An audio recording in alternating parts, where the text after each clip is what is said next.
Sekarang ada model-model akhir zaman mengatasnamakan agama, tapi dengan akal mereka.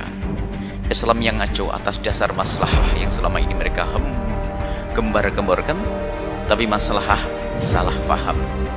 Sebenarnya sih wajar-wajar aja si anak mengikuti keinginan atau misalnya arahan dari orang tua atau misalnya pihak guru atau orang dewasa lah. Tetapi kekhawatiran saya sebenarnya lebih kepada membawa pola pikir si anak itu menjadi, jadi siapa dia, self identity-nya itu lagi dibentuk. Dia siapa? Nah, dia sedang memakaikan, dia yang berhijab, dia yang segala macam, dia yang pakai pakaian tertutup, dia muslim. Biasa saya bilang ini cewek cerdas atau beleng-beleng. Syarat pakaian itu kan satu. Al-Quran dikirimkan kepada Muhammad SAW, beliau Nabi. Dua-duanya kan wahyu Allah, kenapa saya dilarang? Jadi kalau saya baca ini, baca itu, sama-sama wahyu. Di pemikirannya sudah pemikiran plural. Datang, kadang ke sinagog, balik, baca ini, baca itu. Dan menyamakan semua agama sama. Sama aja Taurat dengan Quran. Sama aja Risalah Musa dengan Muhammad. Ya, padahal dalam hakikat Al-Quran ada keterangan, ada sesuatu yang dirubah di dalam. Kita semua akan ditanya di hadapan Allah. Kullukum ra'in, semua kepala rumah tangga. Mas'ulun an ra'iyati, dia akan ditanya di hadapan Allah. Yang rajin sholat berjamaah ke masjid, rajin baca Quran, selangkah lagi mau masuk surga. Anak perempuan kita, cucu menantu kita biarkan tanggung jawab di hadapan Allah.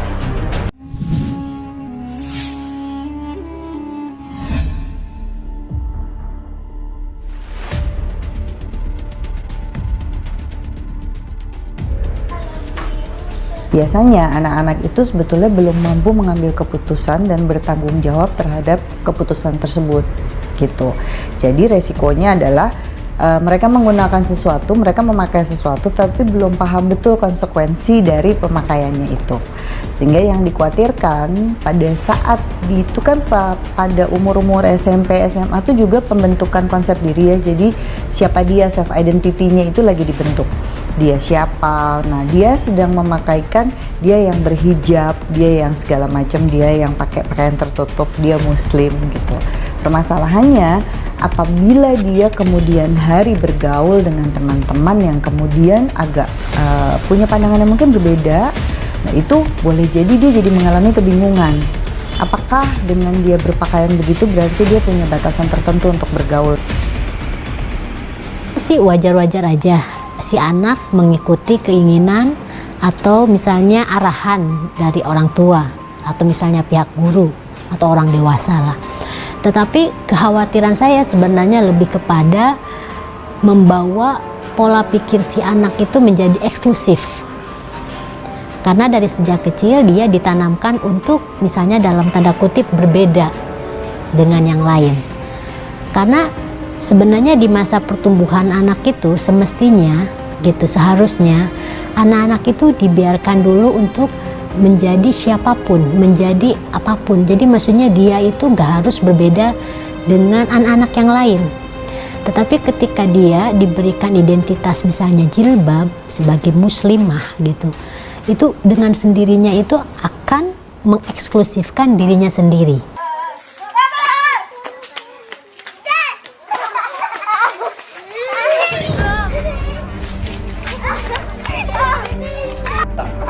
Biasa saya bilang ini cewek cerdas atau beleng-beleng. Syarat pakaian itu kan satu, tutup aurat. Dua, tidak mempertontonkan lekuk-lekuk tubuh. Tiga, pantas. Empat, indah. Tutup aurat, sudah, alhamdulillah. Tapi sempit, tidak memenuhi syarat. Kami ini laki-laki habis amal gara-gara kelakuannya ini cewek-cewek.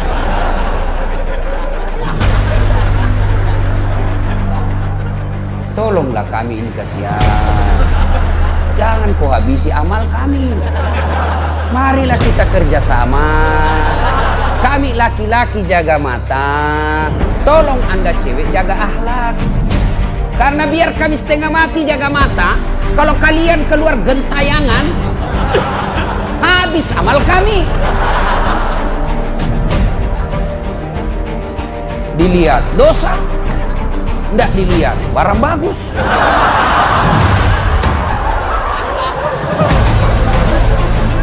Agama Islam mengajarkan jangan gara-gara kelakuanmu, jangan gara-gara perbuatanmu orang jadi berdosa. Kan perbuatanmu jadi kami laki-laki yang berdosa. Mestinya kalian jaga akhlak, kami jaga mata, sopan di dalam. Baik, ternyata pakai cadar dan yang tidak itu adalah syar'i, sudahlah. Yang jadi masalah itu saudari kita yang harus banyak kita doakan di pinggir jalan pakai baju tidur. Ini kan problem musibah ini ya. Kasihan, kita doakan semoga Allah memberikan hidayah dan bimbingan. Nah, bagaimana dengan orang tua? Ada pendapat.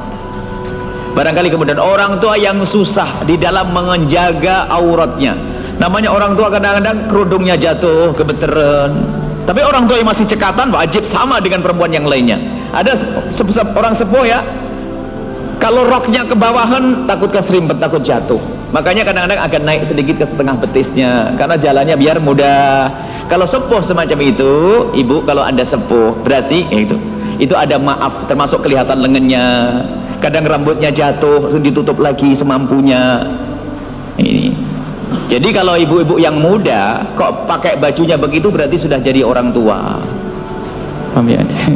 Jadi kayak orang tua, kalau orang tua ada kemudahan, orang tua yang berat susah baginya untuk menutup aurat. Sebab namanya orang sepuh itu kadang-kadang megang kerudung saja gemeternya.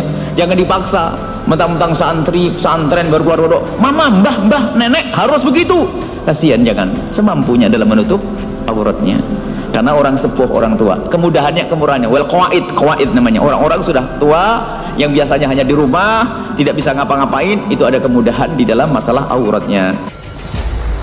Apa hukum keluar rumah tak memakai jilbab, tak memakai hijab? Perempuan yang boleh nampak. Asma, wahai Asma, innal mar'ata idza balaghatil ba'id. Kalau perempuan sudah sampai ke usia haid, fala yasulaha an yura, tak boleh nampak illa haza wa haza. Yang boleh nampak hanya wajah dan tapak tangan. Maka anak, menantu, cucu, kawan anak kemanakan, suruhlah pakai pakaian yang nampak hanya wajah dan tapak. Zahiruha wa batinuha. Baju ibu, baju anak gadis kita tertutup, tidak sempit, tidak transparan. Jangan celana jeans, jangan celana sempit, legging kecil, tak boleh. Kita semua akan ditanya di hadapan Allah. Kullukum ra'in, semua kepala rumah tangga, mas'ulun an ra'iyati, dia akan ditanya di hadapan Allah. Yang rajin sholat berjamaah ke masjid, rajin baca Quran, selangkah lagi mau masuk surga. Anak perempuan kita, cucu menantu kita biarkan tanggung jawab di hadapan Allah. Nanti kalau saya nasihati mereka marah, Pak Ustadz, itulah jihad kita. Itulah jihad kita.